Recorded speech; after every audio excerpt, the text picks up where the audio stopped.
இன்றைக்கு 3450 கோடியை கொடுத்தே ஆகணும்னு சொல்லி கவர்னர் வாயால சொல்ல வச்சுட்டாங்க. அதே மாதிரி இருமொழி கொள்கைங்கிறத சொல்ல வச்சுட்டாங்க.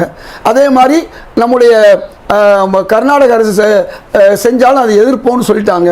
இவ்வளவுக்கு கேரளா அரசு வந்து முல்லை பெரியாறு விஷயத்தில் இவர் கேரளாவிலையும் இப்போ கவர்னராக இருக்காரு. அவர் வாயாலேயே கேரளாவில் கவர்னராக இருக்கக்கூடிய வாயாலேயே கேரளாவுடைய பெரியார் பிரச்சனையை நாங்கள் தீர்ப்போம், அதுக்கு நாங்கள் விட மாட்டோம். ஆகச்சிறந்த விஷயமா நான் அரசு கொடுக்கக்கூடிய உரையை படிக்கிறாரு. இதே அர்லேக்கர் கேரள அரசு சதீசன் தயாரிச்சு கொடுத்து முல்லை பெரியாறுல புதிய அணை கட்டணும்னு சொன்னா அதையும் தான் அவர் படிக்க போறாரு. அதான் இப்ப நான் கேட்கிறேன். அப்புறம் இது வந்து ஒரு மிகச்சிறந்த ஒரு முன்னெடுப்பு, இது யாருனாலையும் செய்ய முடியாத ஒரு விஷயங்கிற மாதிரி. ஆர்.என். ரவி ஆளுநர் தானே, ஆமா, அர்லேக்கர் ஆளுநர் தானே. அந்த ஆளுநர் செய்யாத இவர் செய்ய வைக்கலாம்ல, இதுதானே சார் முக்கியம். சார் அந்த 4 வருஷமா அந்த ஆளுநர் செய்யாத ஒண்ண செய்ய வச்சுட்டோம்னா இன்னைக்கு பாராட்டி இருக்கணும்.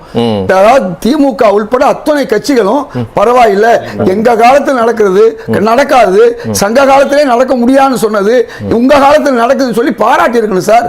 இதுதான் முக்கியம்.